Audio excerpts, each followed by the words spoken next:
పచ్చని గోదావరి గట్టున దజ్జాగా వెలిసిన గ్రామం రామాపురం. ఆ ఊరి నడిబొడ్డున ఉన్న రెండంతస్తుల భవంతి రామచంద్రరావు గారిది. ఊళ్ళో ఆయన మాటే శాసనం. ఆస్తిపాస్తులు, పొలాలు, పశుసంపద అన్నీ ఆయన పలుకుబడికి నిదర్శనాలు. కాని ఆ భవంతి వెలుపల కనిపించే ఆడంబరం లోపల లేదు. అక్కడ ఎప్పుడూ ఒక నిశ్శబ్దపు రోదన వినిపిస్తూ ఉంటుంది. అది ఆయన భార్య సావిత్రిది. రామచంద్రరావుకు ఒక విపరీతమైన పట్టింపుండేది. నా తరతరాల ఆస్తికి నా ఇంటికి వారసుడు మగపిల్లాడే అయితీరాలి అనేది ఆయన శాసనం. సావిత్రి ఎంతో సాధు స్వభావం కలది. భర్త ఏది చెబితే దానికి తల ఊపడం తప్ప ఎదురుచెప్పే ధైర్యం లేని ఇల్లాలు. అంతకు ముందే రెండుసార్లు ఆమె గర్భవతి కావడం, రహస్యంగా స్కానింగ్ చేయించి ఆడపిల్ల అని తెలియగానే రామచంద్రరావు బలవంతంగా అబార్షన్ చేయించడం జరిగిపోయాయి. ఆ పాప భారం సావిత్రి మనసును పీకి తింటున్నా ఏమీ చేయలేని నిస్సహాయురాలు ఆమె. మూడోసారి కూడా సావిత్రి గర్భవతి అయింది. ఈసారి ప్రభుత్వం కఠిన నిబంధనలు పెట్టడంతో ఏ ఆసుపత్రివాళ్లూ స్కానింగ్ చేయడానికి ఒప్పుకోలేదు. తప్పనిసరి పరిస్థితుల్లో నవమాసాలు మోసింది సావిత్రి. ఆ రోజు శ్రావణమాసం. ఆకాశం చిల్లులు పడ్డట్టు కుండపోత వర్షం పడుతోంది. ఉరుములు మెరుపులతో ఊరంతా భయంకరంగా ఉంది. ఊరి చివర ఉన్న పాత ప్రభుత్వ ఆసుపత్రిలో సావిత్రికి నొప్పులు మొదలయ్యాయి. బయట రామచంద్రరావు సిగరెట్ మీద సిగరెట్ కాలుస్తూ అటూ ఇటూ తిరుగుతున్నాడు. ఖచ్చితంగా ఈసారి కొడుకే పుడతాలని అతని నమ్మకం. కొంతసేపటికి నర్సు బయటికి వచ్చి, బాబూ, పండంటే ఆడపిల్ల పుట్టింది అని చెప్పింది. ఆ మాట వినగానే రామచంద్రరావు ముఖంలో రక్తం చుక్కలేదు. కళ్ళు ఎర్రబడ్డాయి. అహంకారం పడగవిప్పింది. మళ్ళీ ఆడపిల్లేనా? నా పరువు గంగలో కలిపింది. రేపు పెళ్లి చేసి నా ఆస్తిని కట్నంగా సమర్పించుకోవడానికి ఈ అరిష్టం నాకెందుకు అని మనసులోనే రగిలిపోయాడు. లోపల సావిత్రి తన బిడ్డను గుండెలకు హత్తుకుని మురిసిపోతోంది. రామచంద్రరావు లోపలికి వెళ్లగానే ఆమె ముఖంలో భయమలుముకుంది. ఏవండి, ఈసారి నా బిడ్డను ఏమీ చేయకండి. నా ప్రాణం ఉన్నంతవరకు ఈ బిడ్డను నేనే సాకుతాను.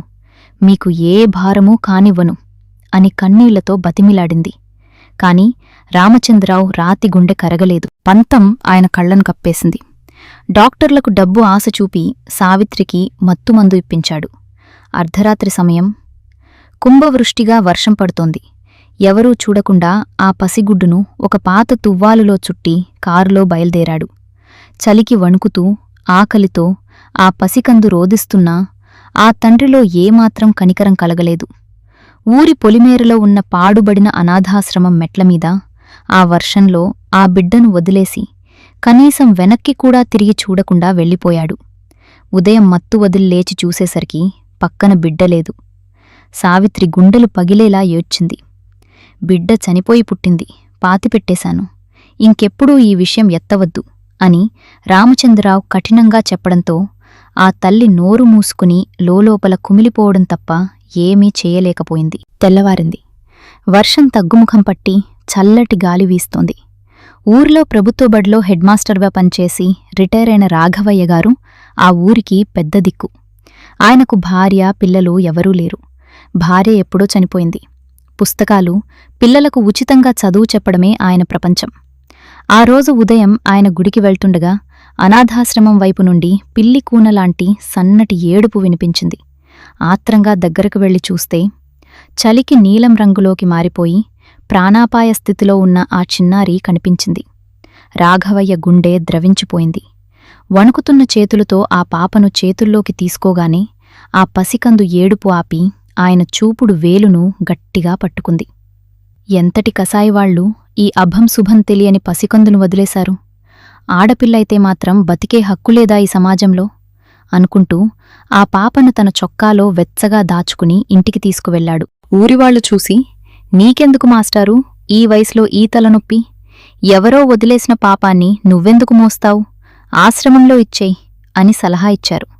దానికి రాఘవయ్య తనదైన శైలిలో చిరునవ్వుతో, పాపం వదిలేసిన వాళ్లది, ఆదరించడం నా బాధ్యత.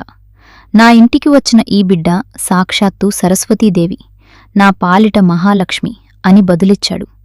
ఆ పాపకు తన జీవితానికి అర్థమిచ్చేలా స్ఫూర్తి అని పేరు పెట్టాడు. కాలచక్రం గిరున తిరిగింది. స్ఫూర్తి రాఘవయ్య ఒడిలో అల్లారుముద్దుగా పెరుగుతోంది. ఆమెకు ఊహ తెలిసినప్పటినుండి రాఘవయ్యే ఆమెకు తల్లి, తండ్రి, గురువు, దైవం అన్నీ.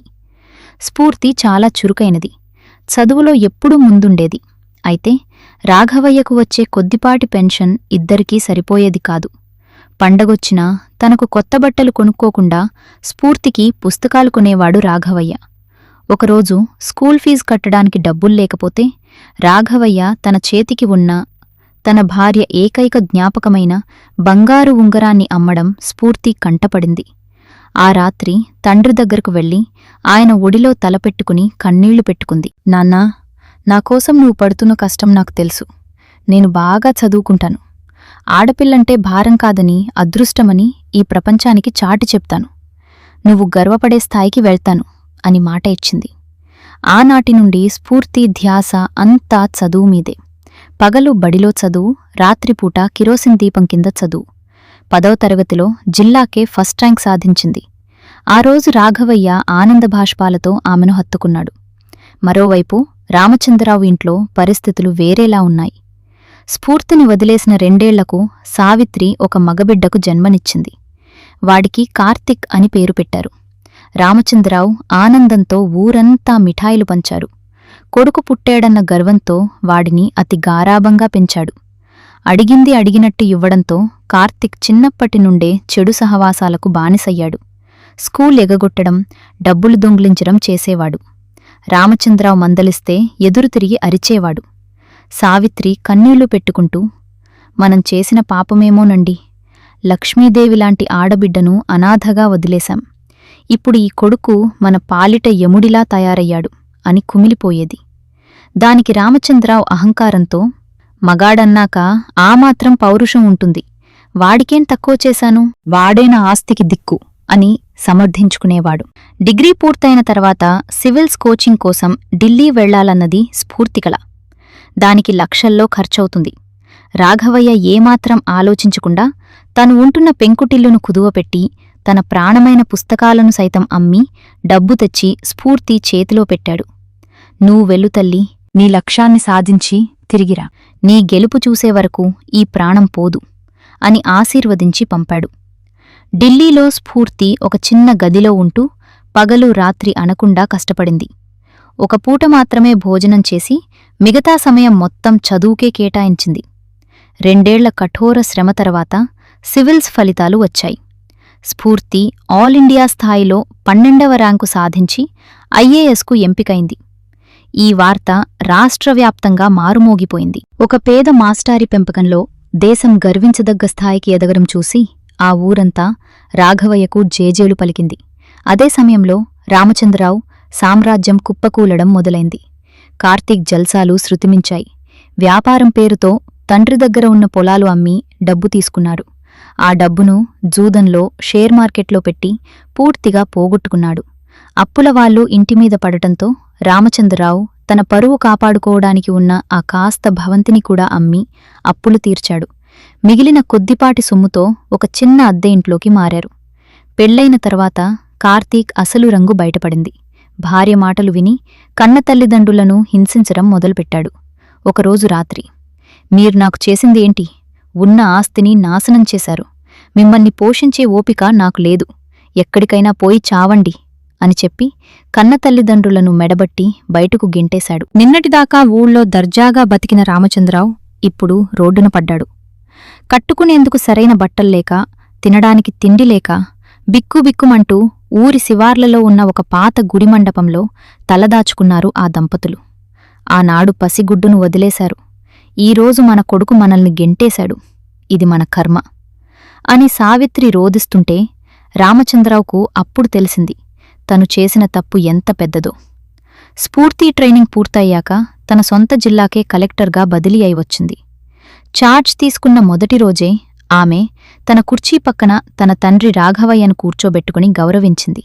జిల్లాలో ప్రజల సమస్యలు నేరుగా వినడానికి ప్రతి సోమవారం ప్రజావాణి కార్యక్రమం మొదలుపెట్టింది.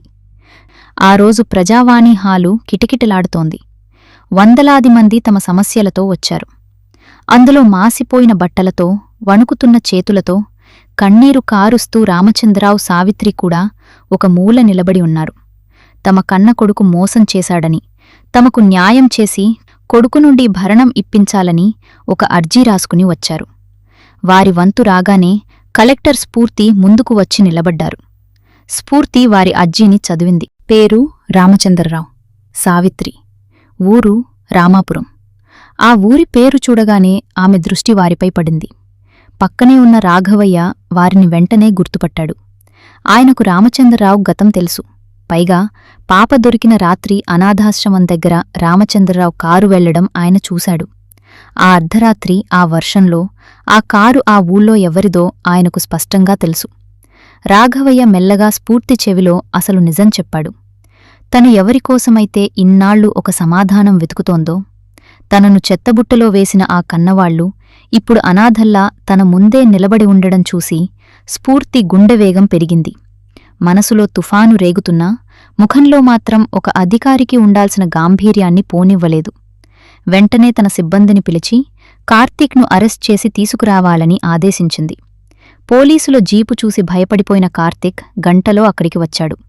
కలెక్టర్ ముందు వణుకుతూ నిలబడ్డాడు. స్ఫూర్తి కఠినమైన స్వరంతో కార్తీక్తో, సీనియర్ సిటిజన్స్ యాక్ట్ కింద వృద్ధులైన తల్లిదండ్రులను పోషించని కొడుకు ఆస్తిని ప్రభుత్వం స్వాధీనం చేసుకోవచ్చు. జైలు శిక్ష కూడా పడుతుంది. వెంటనే వాళ్లకి ఆశ్రయం కల్పించి నెలకు 25,000 భరణమివ్వాలి. లేదంటే ఈ రాత్రికే నువ్వు జైల్లో ఉంటావు అని హెచ్చరించింది. కార్తీక్ భయంతో తప్పు ఒప్పుకుని అగ్రిమెంట్ పేపర్ల మీద సంతకాలు చేశాడు. రామచంద్రరావు చేతులు జోడించి కన్నీళ్లతో, కలెక్టర్ తల్లి, మీకు రుణపడి ఉంటాం. కొడుకు పుట్టాడని మురిసిపోయి వాడికోసం ఒక ఆడబిడ్డను వదిలేసుకున్న పాపాత్ముణ్ణి నేను. దేవుడు నాకు సరైన శిక్ష వేశాడు. ఆ రోజు నేను చేసిన తప్పుకు ఇప్పుడు అనుభవిస్తున్నాను అని కుమిలిపోయి ఏడ్చాడు. అప్పుడు స్ఫూర్తి తన కుర్చీలో నుండి లేచి నెమ్మదిగా వారి దగ్గరకు నడిచింది. హాలు అంతా నిశ్శబ్దం అలుముకుంది. ఆడపిల్ల అంటే ఆస్తికి భారం, అరిష్టమననుకున్నారు కదూ? ఒక పసికందును అర్ధరాత్రి చలిలో, వర్షంలో వదిలేయడానికి మీ చేతులు ఎలా వచ్చాయి రామచంద్రరావు గారు అని సూటిగా, గంభీరంగా అడిగింది. రామచంద్రరావు, సావిత్రి ఉలిక్కిపడి ఆశ్చర్యంగా చూశారు. మా గతం మీకు ఎలా తెలుసు మేడం అని సావిత్రి వణుకుతున్న స్వరంతో అడిగింది. స్ఫూర్తి కళ్లలో నీళ్లు తిరిగాయి. ఆ కన్నీటిని తుడుచుకుంటూ, ఎందుకంటే 25 క్రితం మీరు ఆ అనాథాశ్రమం మెట్లమీద నిర్దాక్షిణ్యంగా వదిలేసిన ఆ పసిగుడ్డును నేనే అంది దృఢమైన స్వరంతో. ఆ ఒక్క మాటతో హాలులో ఉన్న వారందరూ నిశ్చేష్టులయ్యారు. రామచంద్రరావు కాళ్ళు వణికి అక్కడే కిందపడిపోయాడు. సావిత్రి భోరున విలపిస్తూ, నా తల్లి, నన్ను క్షమించు. నా నోరులేనితనమే నీకు ఆ గతి పట్టించింది. నా కడుపున పుట్టిన బంగారానివా నువ్వు అంటూ స్ఫూర్తి కాళ్లమీద పడబోయింది. స్ఫూర్తి ఆమెను సున్నితంగా ఆపి, నన్ను క్షమించండి.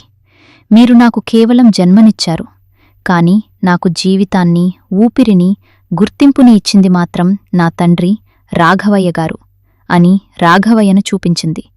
ఆ తర్వాత రామచంద్రరావు వైపు తిరిగి చూస్తూ, ఏ కొడుకు అయితే మీ వంశాన్ని ఉద్ధరిస్తాడని మురిసిపోయారో వాడు మిమ్మల్ని రోడ్డుపాలు చేశాడు. ఏ ఆడపిల్ల అయితే భారమని చెత్తలో వదిలేశారో ఆ ఆడపిల్ల ఈరోజు జిల్లా కలెక్టర్గా మీ కొడుకు మెడలు వంచి మీకు న్యాయం చేసింది. ఆడపిల్లను వదిలించుకుంటే దరిద్రం పోదు. ఆ ఆడపిల్లకు చదువు చెబితే ఆ ఇంటి దరిద్రం, ఈ సమాజం దరిద్రం పోతుంది. ఈరోజు కలెక్టర్గా మీకు న్యాయం చేశాను. కాని మీరు నా తల్లిదండ్రులు అని నేను ఎప్పటికీ పిలవలేను. నా మనసులో, నా జీవితంలో తండ్రి స్థానం ఒక్క రాఘవయ్య గారికి మాత్రమే సొంతం. వెళ్ళండి, ఇకనైనా ప్రశాంతంగా బ్రతకండి అని తేల్చి చెప్పింది.